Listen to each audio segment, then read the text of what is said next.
from the loved one and invest it in another relationship that is more healthy. That's the point we are saying you have healed. So according to William Warden, the 4 stages are very, very, very important. And by you have to accept that the loss has happened.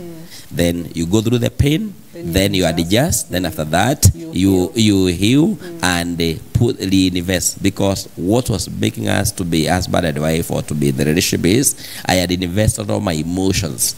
I came to the life of this particular person 100%, not 90, no, not 50, 100%. Now I have to remove all that emotion again and put them in something constructive. If I've healed, people do not heal. They put that energy in another relationship, which is very bad.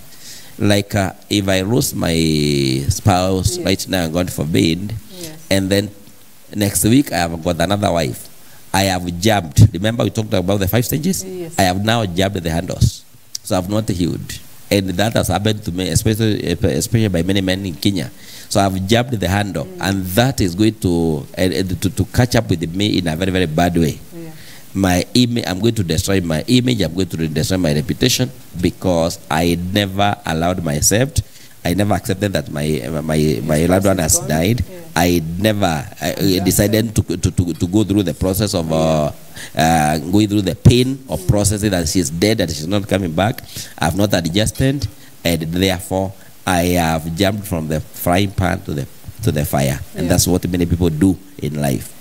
Yeah. So, what are some of these activities that we need to devoid from post-grief? Post grief. Yeah, you get somebody who lost a loved one and their personality is now changed. It's like it's a whole new person. Correct. They're doing drugs, they're doing more partying, they're just keeping the wrong company. True. What should we do post-grief? What are some of these activities that we need to engage ourselves in? 1, you must do what you are calling self-care. Take care of yourself. Sleep well, eat well, sleep well, eat well, engage in a healthy lifestyle. Then you have also to learn not to learn from others. So don't withdraw. Socialize. Actually, we are social beings.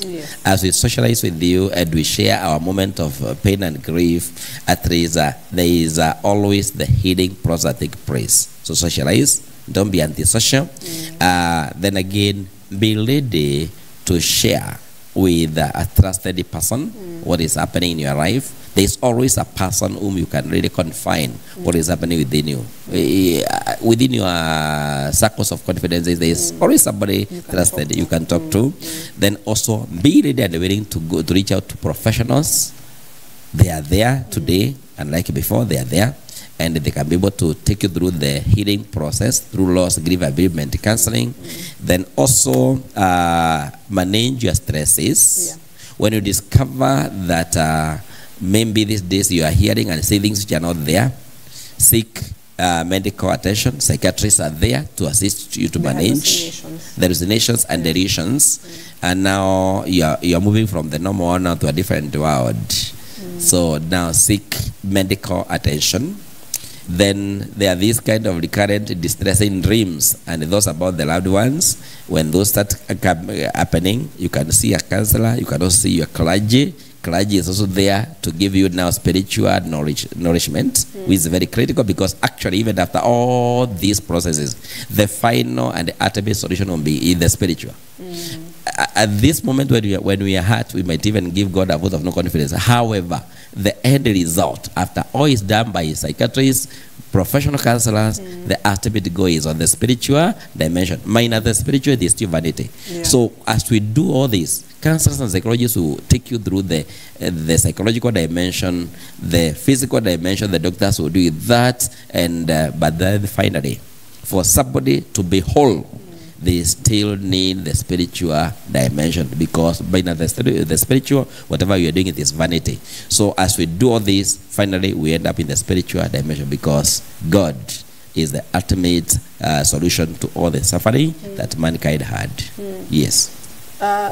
What if, unfortunately to say this, but what if someone is not a born-again Christian, has not been to church, doesn't go to church. You know, on Sundays they just stay at home and wash clothes. Then they go through this whole process. Are these people also expected, or will they likely see themselves as well go to somebody spiritual for help? Yes. By the way, or are these people the ones now who, you know, will be the first online to see the pastor? Actually, what happened is this. Even the so-called, the people who say that they don't know God, there is always a vacuum within themselves. Yeah. There is the spiritual hunger that sometimes is substituted by what we call totems. Even though you don't believe in God that I'm believing in, you have got something like a physical thing. It can be a tree. Even though the shrines are together. Yeah, yeah. So people have got a spiritual vacuum in themselves. So they might not necessarily come to the God of EBN together. However, they have got a totem. They have got something. They assume has got some supreme power. That's where their faith is anchored, and that is symbol. Remember Apostle Paul talking about the unknown God. Some people in Athens, Apostle Paul talking about the unknown God, and he was saying, this unknown God is now this God that I'm preaching to you. So even those people who call themselves the atheists, they still have a spiritual vacuum in themselves, because atheism is a religion. So they have got a vacuum that they attach their faith to. And this faith can also sometimes become positive or negative. Like now, those people are going to the cult and whatever. So there is that kind of vacuum. And one thing which is very critical is that people always cherish the so-called man or woman of God. Yes. I might be the most drunkard person in my village, but when the clergy come, my hands are down. My voice is down, and I allow that particular person. Yes, I might still not believe, but at least I've heard what the man of God said. And at the point of my depression, yes, when I'm grieving, when I go down there, at my point of depression, memories will be lingering about what did that man of God say. So we are in a state of denial, but still the voices of this unknown God of Athens still comes to this particular person. So they still have a lot of attachment to the spiritual dimension. Then again, maybe on the same point, remember the African environment. Yes. Taking it from our context. African environment is, we have got two environments. We have got the physical environment as Africans and the unseen environment. That's why libations have always been there, even to our great grandparents. Oh, yeah. No taking of meals before you pour it down. So the spiritual is there. Let's not pretend. Whether you accept it or not, whether it is there, and we have even practiced it. Yes, traditionally we have practiced it. Yes, and that's why we are sacrificing goats when there is a dry weather. So and we are pretending. So we still appreciate there is a power beyond us, and that power is the ultimate solution to our pain and our agonies in life. Yeah. Now let's talk about our children. There's a child who, you know, has experienced loss, and as an adult, for one reason or the other, you're the one who is sort of now the support of this young child. They might be too young to understand the complexity of what they're going through. So what are some of these simpler ways to help a child that has lost the parents, has lost a friend, has lost their doll, and they keep on crying? What is the simpler way to help them understand that, you know, what you're going through is a loss, it is not coming back, but this is how you should move on with your life? Thank you, Nigella. I never expected this. We are used to dealing with the loss among the adults, but this is a very critical question, and I'm very happy that you brought it up, because many times the issue to do with the children tend to be neglected. Personally, I've dealt with the issue about adoring children. So it's very important that you've come up with this information. So first and foremost is to appreciate that children are human beings also. Children are human beings, and the same way an adult is grieving, even a child is grieving, and they are not objects, because that's our Africanization. Children are object to be seen, not to be heard. You see, even when we have lost the loved ones, we don't come to them. People have been pretending that they are really helping the people, but you only come to see the adults in the house.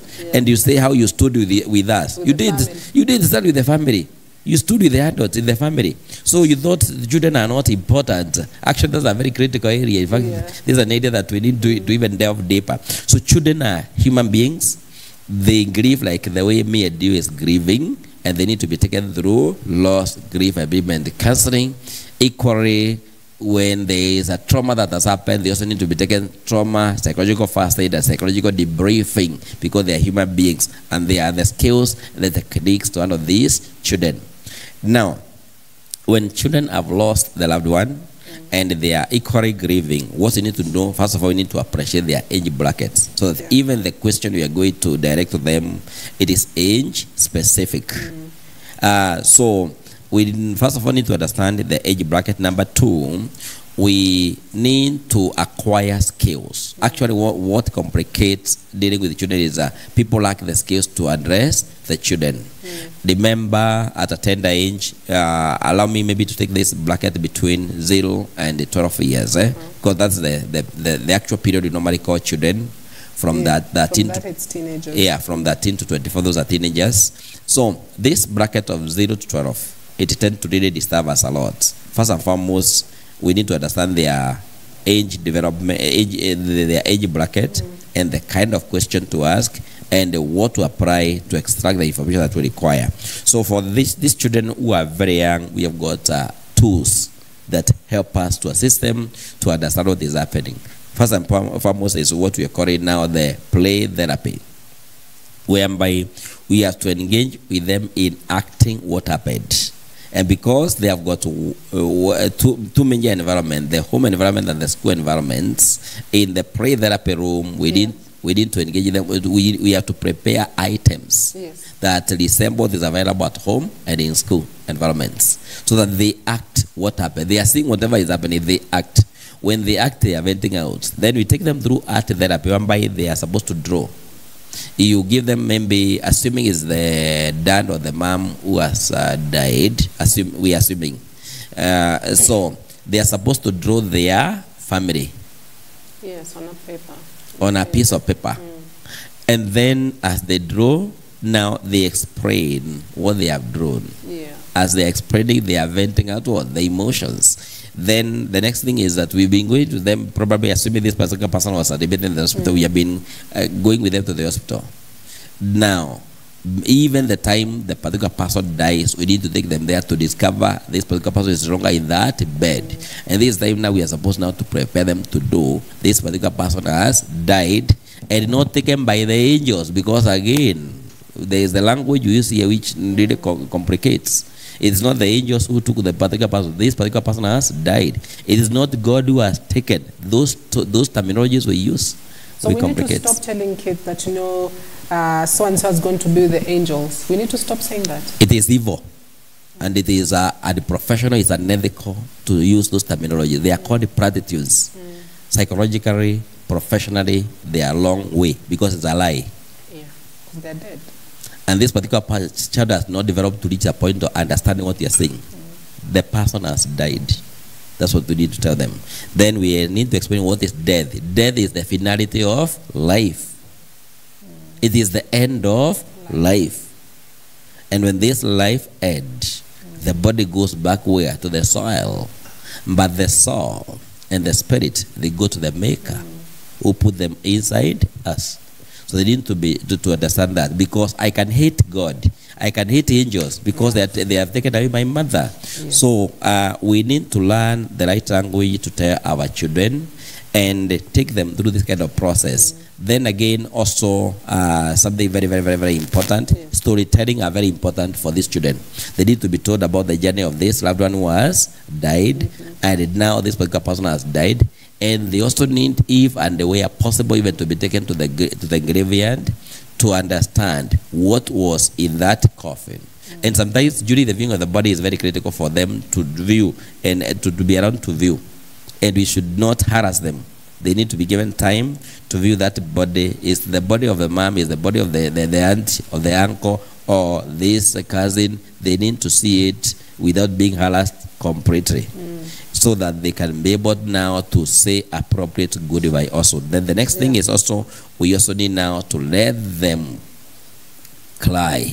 If they're going to cry, let them cry completely, and as they cry, we need to facilitate them to go through the crying process. As they ask you the questions, don't twist. Just answer the question directly that it has been asked. Don't complicate it. Don't shy off. Answer all those many questions that they ask you. Finally, you have satisfied their curiosity. We tend to run away. Don't evade any question. Face it the way it is and answer it as appropriately as possible. Yes. Now, as we wrap up this conversation on dealing with grief, you are the founder of Beacon of Hope Counseling and Career Center. And I can see there are so many, certificate courses as well as short professional course development courses that, people go through.